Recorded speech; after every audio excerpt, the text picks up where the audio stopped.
খেলা অর্ধেক সফল হয়েছে। আওয়ামী লীগ সরকারের পতনটা করুণভাবে ঘটাতে সক্ষম হয়েছে ম্যাটিকুলাস ডিজাইন অনুযায়ী। বাকিটা ছিল তো অন্য একটা বিশেষ শক্তিকে ক্ষমতা নিয়ে আসার, সেটা পারেনি। আমি ধরে নিলাম যে এই লোকটা ভালো না, এই লোকটা খারাপ, আবার এই লোকটা মিডিয়াম ভালো, এই লোকটা খুব ভালো, এই অতিরিক্ত ভালো। চারজনের কন্ট্রিবিউশন ছাড়া কিন্তু একটা দেশ বড় হতে পারে না। নিশ্চয় না। তো আমি খারাপ লোকটাকেও আমার লাগবে। আমার একটা খুবই অশিক্ষিত, খুবই সে খুবই অশিক্ষিত, কিন্তু সে হয়তো খুব ভালো ওয়ার্কার, সে হয়তো মাটি কাটতে পারে খুব ভালো, তাকে আমার লাগবে। একজন সাংবাদিক আপনার মতো, আপনাকেও আমার লাগবে।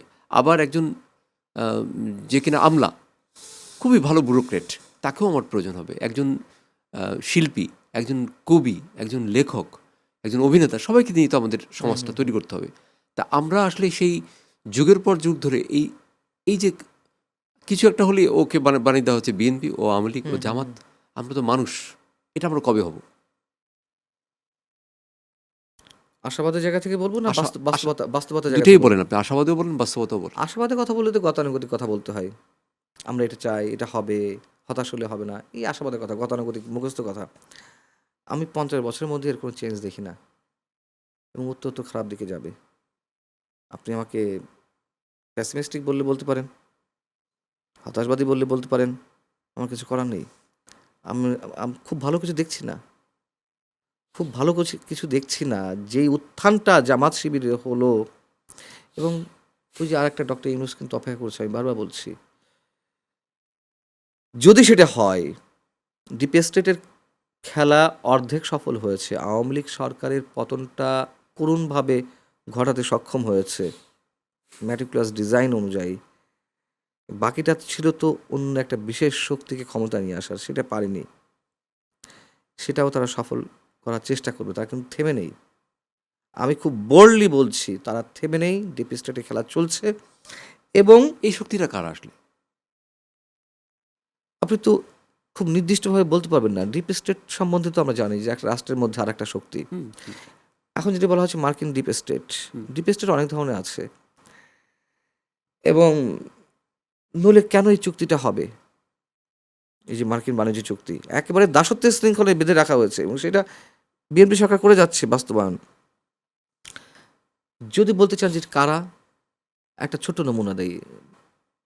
মার্কিন নির্বাচনগুলো পরিচালনা কারা করে, নির্ধারণ কারা করে? আমরা দেখছেন ভোট হচ্ছেন, নির্বাচন হচ্ছে, বাংলাদেশেও ঠিক নির্বাচন হচ্ছে, কিন্তু বাংলাদেশে কি বাংলাদেশের মানুষের তাদের যে আকাঙ্ক্ষা, সে আকাঙ্ক্ষার প্রতিফলন ঘটে, নাকি এগুলো স্রেফ একটা আই ওয়াশ? ভোট দিচ্ছি আমি অমুক জায়গায়, আপনি একটা মার্কার দিলেন, আমি হয়তো ধানের শেষে, আপনি হয়তো নৌকায়, বা আপনি দাড়িপাল্লায়, আমি হয়তো কাস্তে কুড়ালে, কিন্তু আসলে কিভাবে নিয়ন্ত্রিত হচ্ছে, কারা ঘটাচ্ছে, কোন শক্তি? যেমন যুক্তরাষ্ট্রের কথাই বলি, বহুজাতিক কোম্পানিগুলোই তো সেখানকার প্রেসিডেন্ট নির্বাচন করে, মানে ঠিক করে রাখে কে এবার প্রেসিডেন্ট হচ্ছে। নির্বাচন ঠিকই হয়, মানুষ ঠিকই ভোট দেয়, কিন্তু নানান ধরনের খেলা চলে, নানান ধরনের ছক আঁকা হয় যে এইভাবে করলে ভোটগুলো কোথায় যাবে, এবং সেভাবেই হয়। আবার কেউ বলে ইহুদিরা নির্বাচনগুলো করছে যুক্তরাষ্ট্রের, বা তারা যেটি চায়, রিপাবলিকানদের চাইলে তারা রিপাবলিকানরা আসে, আর তারা যদি ডেমোক্রেটদের চায়, ডেমোক্রেট ক্ষমতায় আসে। বাস্তবতা এগুলো। এবং সেই ইহুদি বলেন আর যুক্তরাষ্ট্র বলেন, এই যে বহুজাতিক কোম্পানিগুলো রয়েছে, তারাই নির্ধারণ করে। এখন আপনি বলেন যে ডিপ স্টেটে এখানে খেলা কি? এই যে অলরেডি যে শেভরন গ্যাস উত্তোলন করে, 60% গ্যাস বাংলাদেশে তারা উত্তোলন করছে। আমার যদি খুব ভুল না হয়ে থাকে 40% অথবা 60%। আপনি দেখুন যে কি দরদ, গ্যাস দরকার আমাদের, কূপ খনন করা দরকার আমাদের। মার্কিন রাষ্ট্রদূত, কি নাম তার, বেন্ট বেন্ট সামথিং, হ্যাঁ, বাংলাদেশে নিযুক্ত বাংলাদেশের রাষ্ট্রদূত, তিনি বৈঠক করেন শেভরনের কর্মকর্তার সঙ্গে, যেখানে আমাদের কোনো প্রতিনিধি নাই। কি দরদ! যুক্তরাষ্ট্র গিয়ে খলিল চুক্তি করে আসে, জ্বালানি চুক্তি, আমাদের জ্বালানি মন্ত্রী ওখানে থাকে না। আহা, কি করিতকর্মা এই লোকগুলো! আপনি বুঝতে পারছেন না যে কি হচ্ছে, কি হতে না, আমি যাচ্ছে। এই যে সামাজিক যোগাযোগ মাধ্যমে একটা জিনিস দেখলাম, এই আপনার কথার প্রসঙ্গ ধরেই বলি। সেখানে বলা হচ্ছে ডিপ স্টেটের যে ব্যাপারটা আপনি বললেন, যে আপনি বললেন না যে নতুন একজন ডক্টর নিউজ চলে আসবেন। তো আমার প্রশ্নটা ছিল যে তাহলে যে রেজিম চেঞ্জ করার কোনো চেষ্টা করতেছে, এরকম কোনো কিছু হতে পারে। সেখানে আসলে কাকে আনতে চাচ্ছে তারা? না, সেটা তো আমি আপনি এখনো পর্যন্ত কেউ জানি না। আপনি চিন্তা করতে পেরেছিলেন 5ই আগস্ট আগ পর্যন্ত বা 6ই আগস্ট, মানে ওই যে আন্দোলনের পরের দিনও কি চিন্তা করতে পেরেছিলেন যে ডক্টর ইউনূসই ক্ষমতায় আসছে?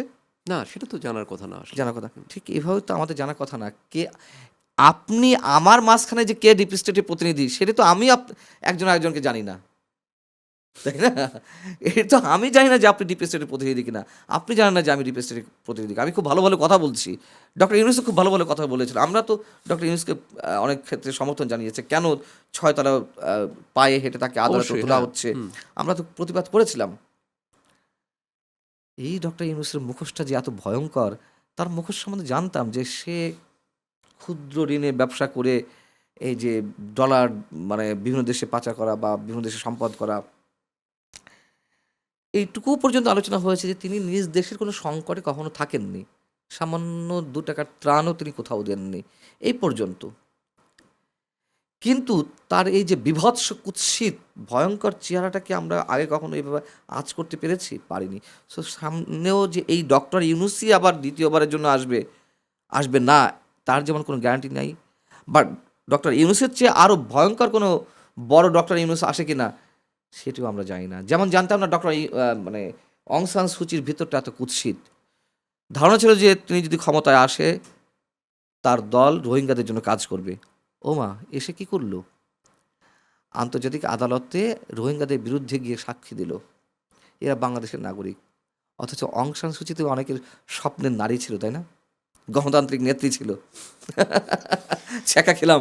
আপনিও খেয়েছেন বোধহয় অং সান না, সুচির কাছে। মানে তো তাহলে তাহলে কি দেখা যাচ্ছে যে ওই মানে অনেকে ফার্স করে বলে যে আসলে নোবেলের জন্য মানে শান্তির জন্য নোবেল যদি দেওয়া হয় তাহলে ওটা আসলে ধরে একটা নিতে হবে যে মার্কিন অশান্তিতে এজেন্ট। চলে যেতে হ্যাঁ, হবে। এটি বাস্তবতা। এটিই বাস্তবতা। অতএব আপনি তো বুঝতে পারছেন যে আশাবাদের কোনো জায়গা কি আছে আমাদের জন্য? আমি দেখছি না। কিন্তু আশাবাদী মানে আমাদের দেশটা যেভাবে আমার মনে হচ্ছিল যে যেভাবে আমাদের দেশের জনসংখ্যাও কিন্তু একটা শক্তি কিন্তু।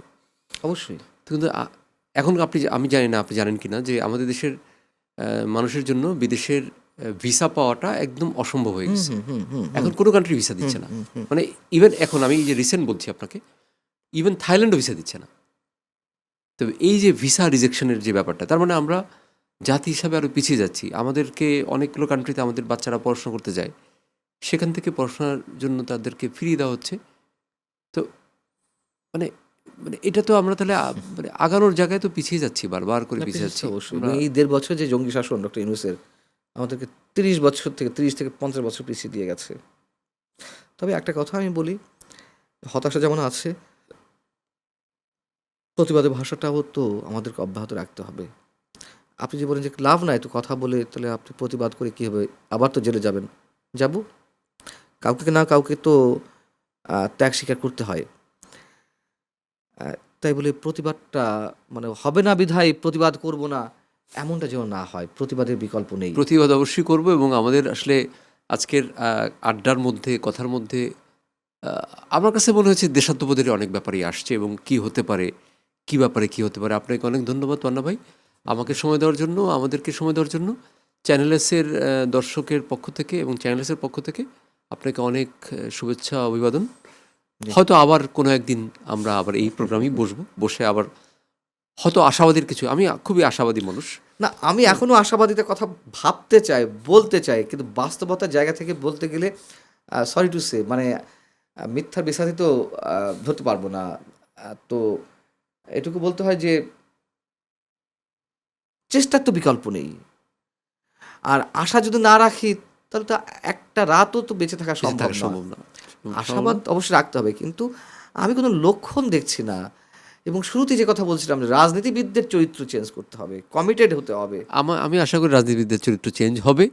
আমরাও একটা ভালো জায়গায় যাব। আমরা হয়তো সেই দেশটা আ আ মানে সেই দেশটা আমরা দেখতে চাই এবং আমরা ওই গানটা আবার গাইতে চাই যে, আমার সোনার বাংলা আমি তোমায় ভালোবাসি। যে অবশ্যই। গানটা শুনলে পরে আমার চোখ দিয়ে এখনো নিঃসন্দেহে। এখনো পানিটা পড়ে। আপনাকে অনেক ধন্যবাদ। দর্শক, এতক্ষণ আমরা কথা বলছিলাম বিশিষ্ট সাংবাদিক মঞ্জুরুল আলম পান্নার সাথে।